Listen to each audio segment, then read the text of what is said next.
On Super Talk Brookhaven, or do a search rather for Super Talk Brookhaven once you get on Facebook, and you'll find us there. And we would love for you to add us as one of your friends. So do that when you get the chance. All right, our next guest up to bat, we have Mr. Mike Windham in the house.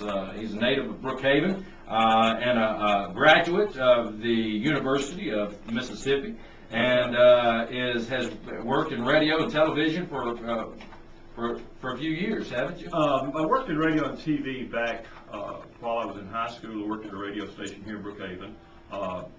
Went to Colin for a couple of years and worked at the radio station that was at Colin then. Yeah. Then I went to Ole Miss and got a degree in radio and TV production and journalism. Okay, good deal. Now, you are an author of a book. I am an author of a book, yeah. Or many books. Is this your first book? This is my first book. Okay. And the book is a collection of 50 humor stories, funny stories that in the past 25 or 30 years, things that I've bumped into, stories that people have told me, some of the things I've witnessed, and some of the things that there's a lot of truth in it. It could be true. It may not. It may not be true.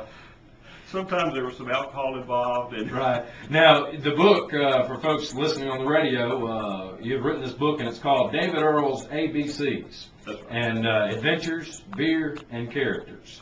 It's kind of what I gathered from it, and before coming on to talk to you today, what I kind of gathered from it was kind of a, David Earl is kind of a character as Marcel Ledbetter. Not exactly Marcel. Okay. David Earl is a good old boy. Okay. Somebody asked me, is he a redneck? No, he's not a Jeff Foxworthy type redneck. Uh-huh.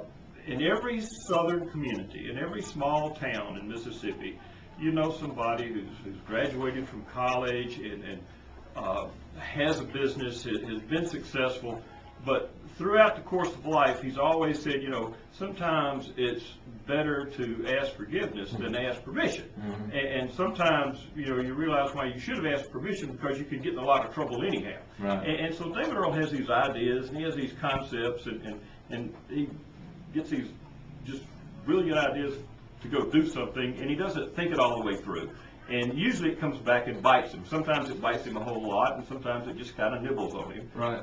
But he has a good time, and it's just he's big enough and broad-shouldered enough to say, well, that hurt, but it didn't eat me. I'm okay to go again.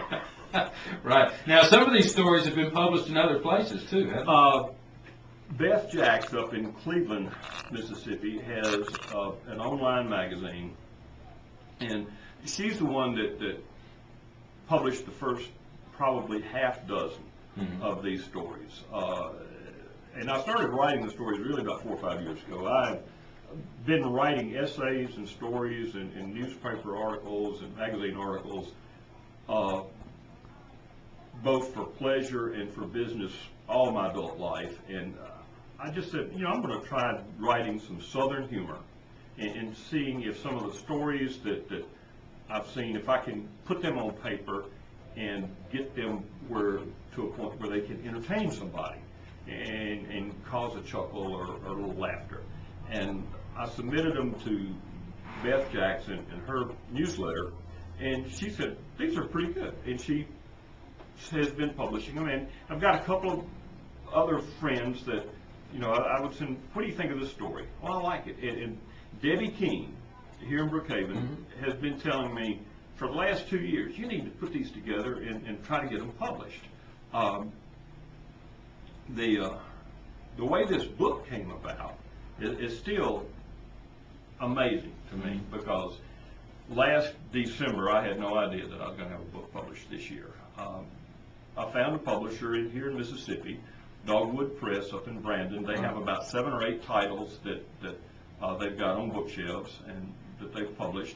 And I sent him a collection of the stories, and the publisher, Joe Lee, and I didn't expect to hear back from him for 6 or 8 months. That's usually the way it happens if you submit a story to be published in a magazine. You forget about it before you get the rejection letter. He sent me an email back that, I like these stories, can you send me some more? and I sent him another 10 of them. I had about 25 stories written at that point in time.